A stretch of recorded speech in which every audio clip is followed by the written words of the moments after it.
Welcome to the northeast of England in a 6-part series showcasing a small selection of countryside and attractions that this pocket of England that I grew up in has to offer. From its Roman history at Vindolanda, Hadrian's Wall and Arbea, to its gorgeous coastlines in South Shields and Tynemouth, heritage found at Cragside, Finkel Abbey and Suter Lighthouse, and the beauty of Alnwick, I'm excited to share my week of adventures up here. If you're new to the channel, hi, I'm Caroline, and today I'll be kickstarting the series with a circular hike taking in not 1, not 2, not 3, but 4 stunning waterfalls.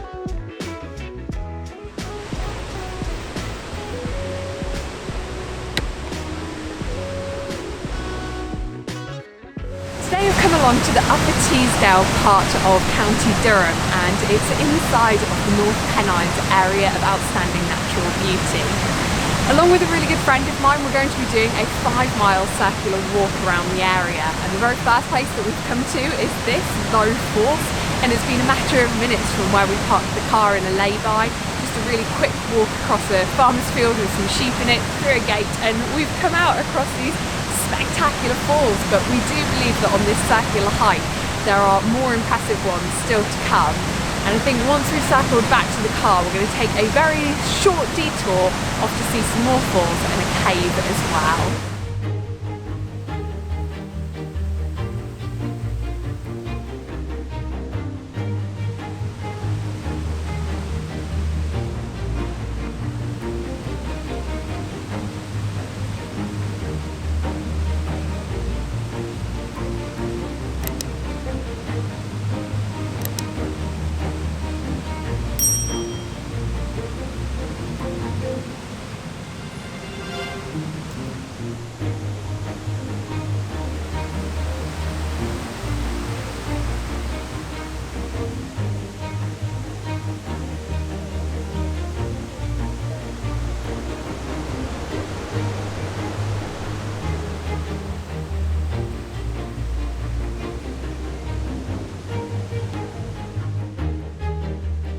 Straight after Low Force Waterfall, we crossed an old miner's winch bridge, which turns out to actually be a Grade 2 listed bridge, and the signs really clearly were saying that really only one person should be crossing at a time, and any parties that go across together do so at their own risk.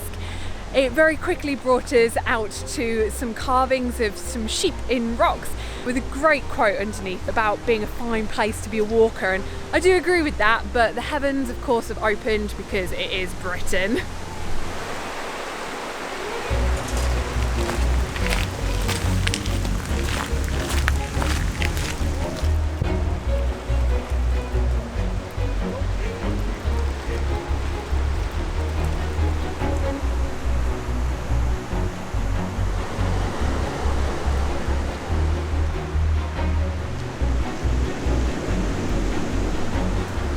This part of the walk follows along the Pennine Way, which is actually 268 miles long, stretching from Derby right up to the Scottish borders. We're just going to be doing about 1.5 miles of it, but it's really quite well, I want to say paved. There's some kind of rock being put down to help stop with major flooding and major bogginess of the trail, but there's also larger pieces of rockers acting like stepping stones in parts where it's needed, and it's just following nicely along the side of the river, which is probably why the sound quality hasn't been overly great, but it's just been really nice getting to watch things like canoeists going past, and there's been ducks flying by as well.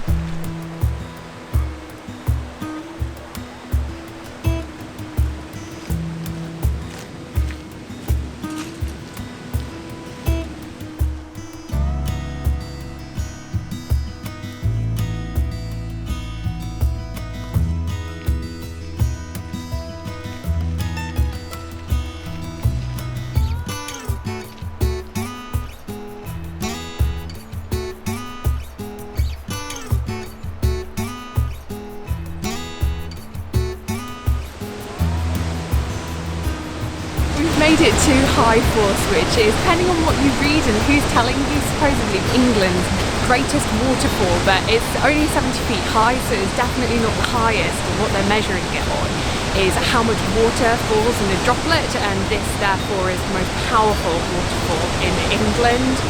It used to be that after heavy rains, and I did wonder if today, because it's a bit of a rainy day, we might have got this, that there were actually 2 falls and one over on the other side, but a cowfold reservoir has been created a little bit further upstream, which is pretty much written off ever getting to see that double waterfall ever again, but it's still a truly spectacular sight and definitely well worth the walk up here.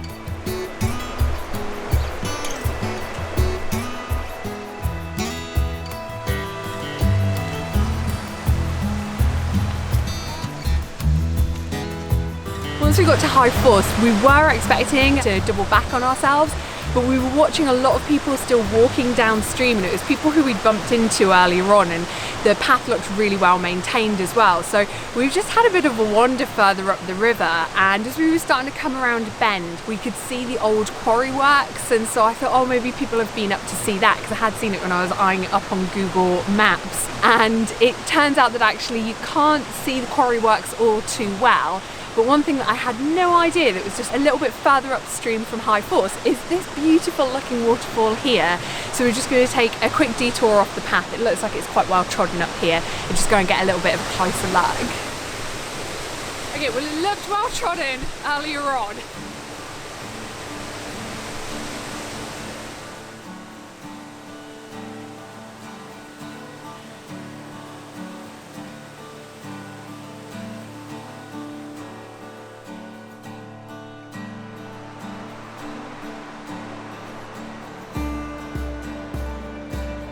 As legend has it, there's a ghost that inhabits these waters called the High Green Ghost, and for anyone who gets a little bit too close to the water, as stories say, it'll come out and grab your ankles and pull you into the water, and the people who are most at risk, naughty children. So something tells me all of the kids who live around here must be very, very well behaved. We are wandering back upstream, but we're on the north side of the river now. I think we might have to pay a couple of quid to get down to the actual waterfall, and given that we had such a great view on the other side, I don't think we're going to bother with that. Plus, of course, getting down to the waterfall, we're likely to have our ankles snatched and pulled into the water. But this seems quite nice and flat, so we're just going to have a little bit of a wander as far as we're able to go for free.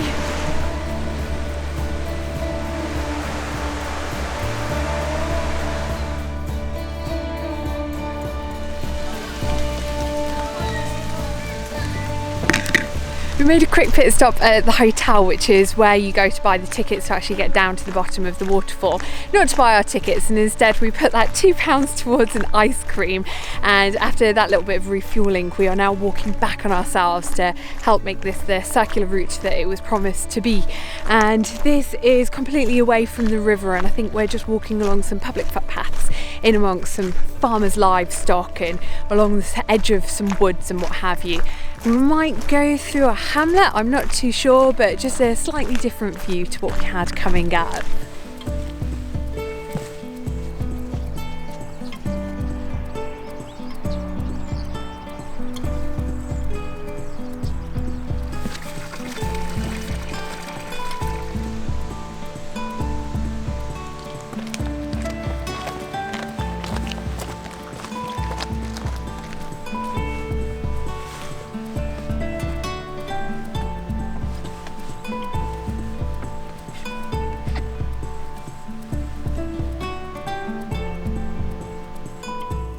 So we decided to go a little bit off-roading, quite literally. The instructions that we were given said just to follow the track, which is a proper paved road for cars to drive upon.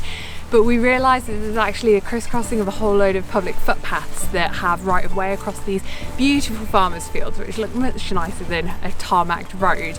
So we're just keeping our fingers crossed, and we keep on going back and checking the map and making sure that we're definitely going in the right direction. But how stunning are these views? I mean, don't get me wrong, this weather is miserable, it's horrible, but I think it gives like a bit of a gloomy feel to it that kind of makes it pretty at the same time. I'm pleased that we've gone off-roading.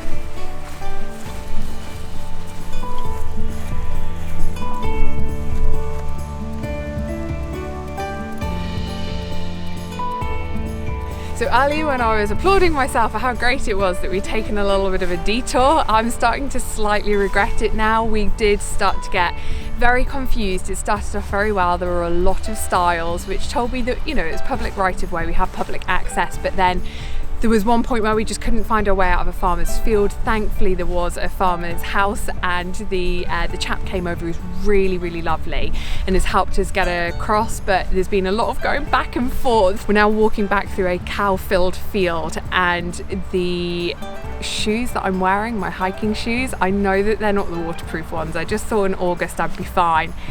And they are squelching big time, but at least we've now managed to find our way back onto the main footpath, and I'm pretty sure we shouldn't, touch wood, get lost getting back to the car.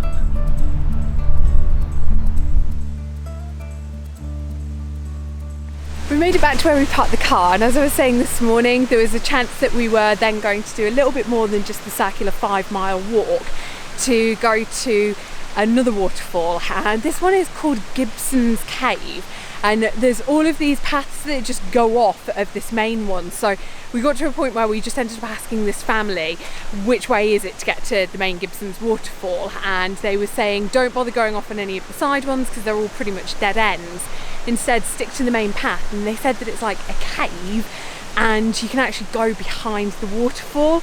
So even though we are feeling pretty cream crackered right now, we are quite eager to see this because it's going to be hopefully very unique.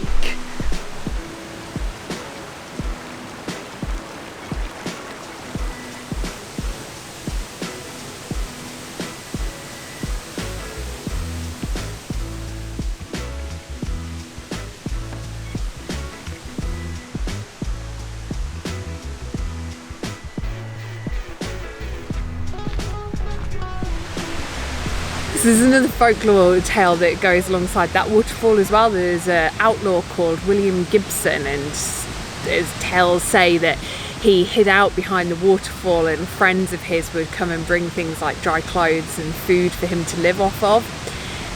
Didn't really think that it was that much of a good hidey hole around the back of the waterfall, but still something quite unique. Definitely not seen anything like it in the UK before.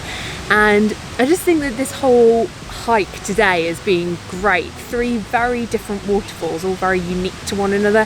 High Force definitely had the biggest crowds. The other two have been, there's been a few people around them, but we've had a lot more solitude at each of them. And then just really beautiful countryside. We've had other surprise waterfalls along the way, and the quarry, and farmers, really friendly farmers, and sheep and cows, and it's just been a really, really lovely day, despite it obviously having been very, very gloomy weather.